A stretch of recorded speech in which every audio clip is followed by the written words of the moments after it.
Hi there and welcome to Lorena's Labyrinth today. Today we're going to be looking at the colour Azure. I'm not sure if I'm pronouncing that correctly, but it's the way I'm going to pronounce it. And Azure, of course, as with all colours that aren't primary colours, comes in different shades. So sometimes it can be a little bit difficult, but to identify what Azure is and what its properties are, what its focus or power is upon. However, we're going to look at this a little bit more closely, and I'll give you some tips and strategies on how to work it all out. So you can see here that with this particular video, and I'm going to sit with this one for a little while so that you can develop a personal understanding and awareness of what the colour Azure actually feels like, because colours convey emotions, feelings and sensations to us. However, what we see with the colour Azure is that it's actually associated with the sky on a clear day and even with water, the oceans. I think a lot of the time people tend to associate the colour azure with basically the sea, but it's not restricted to just the sea. It can be also associated with really pristine bodies of landlocked water, and it's got this beautiful blue hue about it. Now, as I mentioned that, to understand what a colour means, there are always associations that we will have heard of historically, and some people may not have, but because I've mentioned this in other videos when we talk about everything in life has got a polarity, nothing is, everything has got a balance to it, okay? So you may have heard the terms Father Sun, Mother Earth, Father Ocean, that's Neptune of the ocean, but then there's also the elements of water that are considered to be emotional and maternal. Mother Moon, of course. These are other ways of speaking that tend to be embedded into our cultures collectively, I guess, where we tend to have these associations. So just to put this into perspective, as a colour, Azure sits somewhere between the primary colour. Well, I shouldn't say between, it is a primary colour, but it's kind of got cyan or turquoise hues if we were looking at the colour spectrum. Now, as you can see here, when you see the blue floating and moving around, it's a very gentle colour, it's very calming, certainly on a beautiful clear day. It soothes the soul, shall we say. For myself, I find that if I go and visit because I grew up coastally and spent a lot of time at the oceans with these kind of views, it is very restorative to the soul. It warms the cockles of the heart. So when we talk about energy, we are talking about that which is associated with the feng shui symbol, as I said, and the polarities that we call the feminine and masculine. So I'll explain this in a moment. But where Azure is concerned, it carries both masculine and feminine attributes from an energetic perspective. Although if we were going to really define it solidly as being either masculine or feminine, we would say that it is a feminine colour, but it's got some masculine traits about it.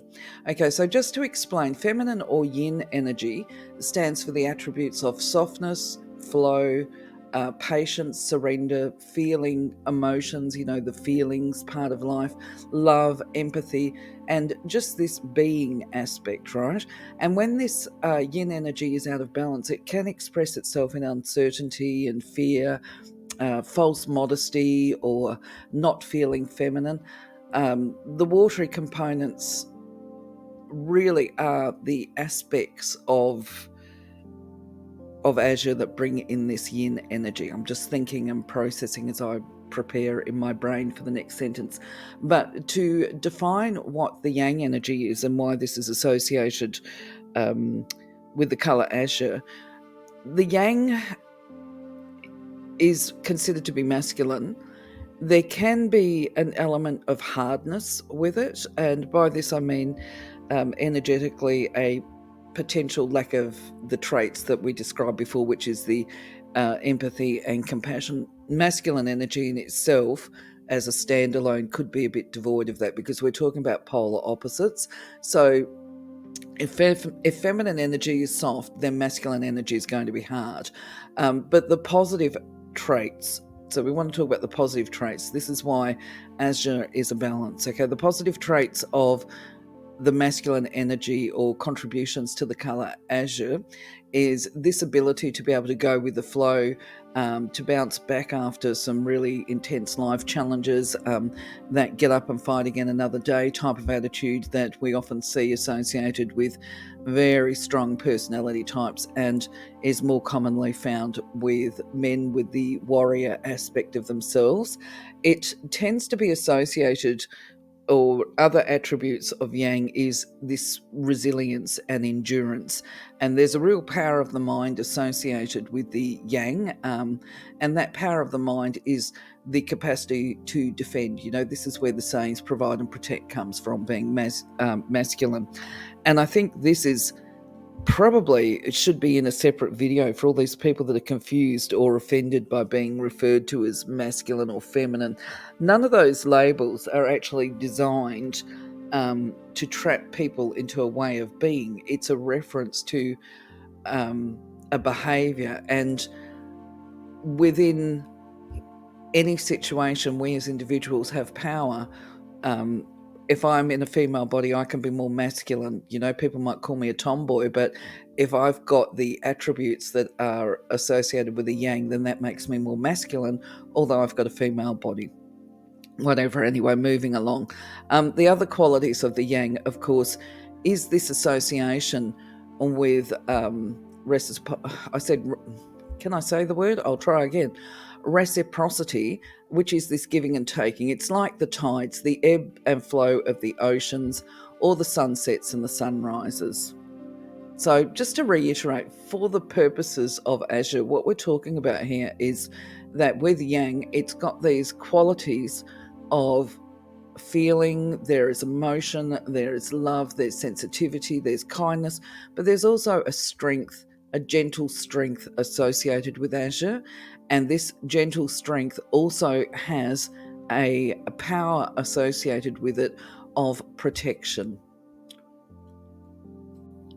From where I sit, there's no accident that we often see the colour azure associated with images of Mother Mary, the mother of Jesus, in the Christian churches, because of this combination of the protective and the nurturing qualities, or what we call mother protection. Here again, even in mainstream churches and religions, you will see associations and links back to the past, if you like, of the power of colour. So when we talk about the power of colour, of course, we're going back to, at the very least, back to the Sanskrits and the chakras and their belief in the healing and power of colours itself. Did I just say that? What a laugh. Anyway, okay, moving along. So where I'm going with this is, you can see that with the colour azure, it doesn't actually quite fit either the indigo of the brow chakra, it doesn't quite fit with the throat chakra, the center of the communication, but it sits somewhere in between. So if you were going to just look at the chakra aspects, then you would be able to say, well, Azure actually sits between these two. One's about clear vision, understanding, seeing that which isn't immediately apparent, that's the intuitive components, shall we say. And then, of course, you've got the throat chakra, which is the personal expression, being able to verbalize or to communicate in positive, supporting, empowering ways, and to basically speak with kindness. Because the other thing is too, that as we age, usually, yes, some people will come into the world as young people with very well honed intuition, but as we age, that tends to develop as a personal trait. And so often we can see or predict scenarios just based on life experience. How many times have you heard people say, oh no, I've seen this before, it's not going to have a happy ending or whatever? Well, the difference is that that might be true, but if we felt the need to actually warn somebody or to try and steer and guide them to a healthier outcome, then we would use our communication skills, these finely tuned communication skills, to encourage a person to at least reflect on and revisit the courses of action that they're taking. And so these are the attributes we would expect to develop through using the colour azure. Now, of course, if we were to mix the indigo with the turquoise, we're going to still get a fairly deep colour. So when we talk about azure, we've got elements of white within it, okay? So when we bring the white in, we're talking about a purification, okay? And this is how azure gets its qualities, shall we say, of purification of the emotions, the feelings, the thoughts, and the ability to express in kind ways, these loving ways. It's important also, I think, probably to understand that because it's associated with water, this is where that link to the feelings and emotions comes in. It's the air element that comes, the association. This is the business of father, masculine energy, air, and the power of thought. Okay, so this is why I say azure has a balance about it. So azure has the capacity to purify our emotions and thoughts and to support this communication in loving, nurturing ways. And usually in a very soft and gentle way, because azure itself is actually a very soft and gentle colour. So when we talk about the colour influences and the chakra influences upon the colour azure, it's pretty easy, I feel, to make the links that it's involved or around mother protection. It enhances this ability to connect to the divine and assists a person to develop their levels of self-awareness and personal understanding. And when a person's got this knowledge of self, they're able to recognise what are their triggers and how to be able to communicate effectively early in the piece as part of avoiding conflict or escalations in conflict. And consequently, if we can communicate effectively and peacefully with this love and kindness early and with consideration to other people and their position, even if there's disagreement, they are going to be more inclined to listen and respond to any concerns that we express. And in this way, we're empowered to keep our options open and pursue healthy life choices or decisions, if you like. We make better decisions, healthier decisions. And when we talk about mother protection, so a lot of this is about communicating with our children or with our mothers. It can include issues such as putting in place personal boundaries, healthy relationship boundaries, and being able to defend them in positive ways. And this includes not only for ourselves, but also for the care of any children that are in our custody or care as well. So within this perspective, azure is a healing colour for people that have conflict in their relationships with either their mothers or their children or both. It helps to heal unresolved conflicts that negatively impact on their emotional status right now, today. And just for people that aren't aware, unresolved mother issues for women, not necessarily for men, can manifest as problems sustaining relationships. However, they can also be exhibited for a woman, I'm saying woman, who struggles to maintain her base survival needs. And by that I mean, if a person, just to be clear, for men it manifests differently. If people have got father issues, it will manifest in a different way. And I don't feel that I have the qualifications or expertise to talk about how it impacts on men. I only know how it impacts on women through personal experience and also observations and communication with other people. So it can exhibit itself by women who struggle to maintain that balance between their physical needs as well, doing the not only self-care and maintaining healthy boundaries, but it could be about maintaining the survival needs as well, such as holding down a job while being a working mother, things like that. So an interesting tidbit here as well is when we talk about mother issues, quite often we're talking about what is called mother guilt. So, this is more common to find with women who have got adult children. where perhaps they judge themselves very harshly. I mean, it happens with young mums as well, with younger children. So, it's this business of feeling bad because you fail to meet your own expectations about what a perfect mother should be.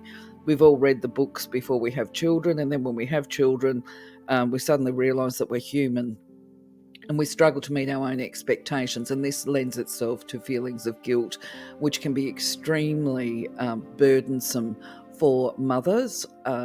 It's this feeling of shame, and it undermines the levels of self-love that a person can carry and self-acceptance. But what I would say, in fairness, although Azure is associated with healing mother guilt, in my experience of working at fairs and selling crystals, I tend to observe, look, it gets to the point actually where somebody will walk up to a crystal stall, and you will see them go to a crystal, and you automatically know what their emotional issues are that they're dealing with. And in my experience, what I've observed is people that are battling mother guilt actually go for a crystal called sodalite, which is a darker blue than Azure. But just giving you a bit of extra information here for your personal toolbox. So if you're drawn to or repelled by the colour Azure, there is a reflective message here for you, one that you can basically explore. Ask yourself a few questions. Are you concerned, for example, about the psychological and emotional safety of your children or even yourself? Are you carrying guilt because you were not the parent or mother that you wanted to be, or even the daughter that you wanted to be? Is there somewhere within your own life experience that you failed to meet your own expectations and you're disappointed in yourself? Do you struggle to communicate effectively when speaking your truth? Do you filter it to the extent of minimizing your own needs, or are you stating your needs in aggressive and demanding ways with this expectation and sense of entitlement? Because there's these swings and roundabouts, like I say. We can either minimize our needs, or we can go out there aggressively trying to have them met. So this is talking about an opportunity to reflect. Are you understating or overstating? And when you speak, are you speaking your truth with kindness?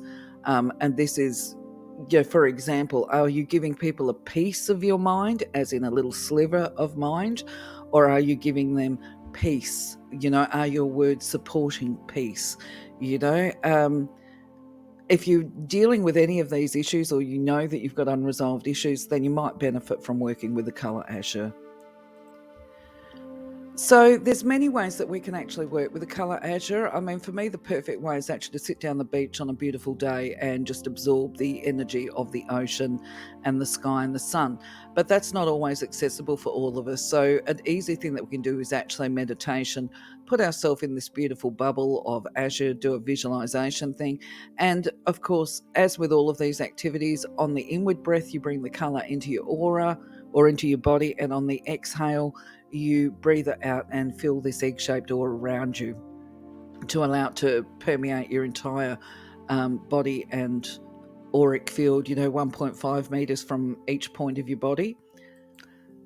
If you have concerns about your children that are dependent children, young children, you could put them into a maternal bubble of protection. For adult children, you can also do that, but by the time people are adults, it's generally a good idea to ask them for permission before doing any type of energetic exercise. And the other thing is, you can also go to their higher consciousness, do it under grace in the divine way. I haven't done it yet at the point of putting audio onto this video, but I will actually place a form of affirmation as a guiding point on this slide by the time you view it, so that you can find one to develop for yourself. It doesn't have to be the same. Just the key to any affirmation is it ends in gratitude, and we be very clear and specific. So this is why I say, look, make your own affirmation up, do a reflection, identify where your needs are, where you need to be able to use the colour Azure. If it's for personal expression, actually I'll make that one. Then you would just do a very simple one, very simple affirmation, but you would modify any affirmation to your own personal needs. So for people that have got unresolved issues with their mother, and they actually don't or won't have an opportunity to heal them personally with their mum, in this current lifetime. Their mum may have passed on or whatever. And when I talk about these kind of unresolved issues, I'm talking about, say, abuse when they were children, or these really deep embedded trauma issues that people can carry as adults. What you would do is, you obviously, through the art of reflection, you identify where the trauma sits. When did it first commence? For some people, it may have been when they were a baby, because they were adopted or something like that, and they hold insecurities about that mother relationship. Or it may have happened when they were 3 or 4 or whatever. The idea is, establish when it was that you had the trauma. Find a photo of yourself at the same age, or find a photo, if you don't have one, of yourself at the age that the trauma occurred. Get an image on screen, such as this little photo of a baby here, and you visualize and imagine that this is yourself within your life, and you build that connection and relatability to the image. So we're all a beautiful, innocent baby, for example, and what we do is we look at that baby and we identify with it, in as far as, once upon a time you were that baby, you were that innocent, you were that beautiful. All babies are beautiful, all of them are innocent. So you imagine yourself as that baby, you wrap yourself in this blue light, and you put this protective bubble over it, and you then, so this is a suggestion that I'm making here. It's just a healing strategy that you can do, and you would adapt it to your own needs. But key to it is to choose to forgive your mother for not being who or what you wanted her to be. And that doesn't mean that whatever they did, as far as abuse goes, it doesn't mean that what they did is okay. It's about making this conscious decision to recognize you were a child and you were innocent, and it wasn't your fault that these things happened. And whatever your parental motivation was, it's actually got nothing to do with you. You unfortunately were a victim. And there is a case of saying, I'm not going to hold anger towards my mother anymore, because that just drags you backwards. So it is about forgiving them so that you can move on from the past. Now, these are just strategies as well. At the same stage, depending on the photo, you could also basically commit to, well, in fact, I recommend this, whatever activity you take, whatever type photo you're looking at, whatever healing issue that you're looking at, if we're looking at using Azure to heal mother issues, we would basically turn around and say, I commit, right? You're making a commitment to be your own best mother. Doesn't matter what your mother was, she's gone, okay? She may come back, actually. You might actually heal the issues through this activity. But for the present moment, when you're doing this activity, it is a case of respecting the fact that she is not your mother, in as far as mothers go, mothering behavior. I'm being very clear about this, because she will always be your biological mother. But as far as mothering and maternal behavior goes, obviously there's something lacking there. So there becomes an acceptance of, she is what she is within her own limitations. You forgive her for being who she is, and you make the conscious choices yourself to be your own mother. Because if you're doing this activity today and watching this video, you are an adult and you're responsible for your own choices and your own self-care. And it's a matter of stepping into that and embracing that and healing and letting this expectation that your biological mother be the maternal influences in your life, or even to do maternal protection. Because the bottom line is, you're an adult now. You don't need to have mummy and daddy look after you. You can look after yourself. So you're making a commitment here through this activity to heal any of these embedded mother issues and traumas, and to become the best person you can be. And that includes being the best mother or father to yourself. So I'm just putting some tips there together for you to look at. And this video's got very long, so I'm going to wind it up and just say thank you very much for being part of my journey today. And I hope I've been able to give you some useful information. So before I sign off for the day, I just want to remind you that when it comes to doing healing activities, often they need to be repeated, okay? And in my experience too, the first time you do it, you may or may not feel it. Just depends where you are on your energetic journey. You may feel nothing at all, but the more you do something, the more likely it is that you will actually feel it. And the other thing is too that you may actually heal these issues or feel that you've healed them through the use of the color azure. But down the track, you might find that there is a bit of a relapse or something like that, at which time you just do the activities again. You just do whatever it needs as far as using the healing strategies to resolve these issues. And sooner or later, you will get a complete handle on it. For now, though, my friends, I'm going to say love you, leave you. Have a wonderful week. I'll catch you on the next video. Take care. Bye-bye for now.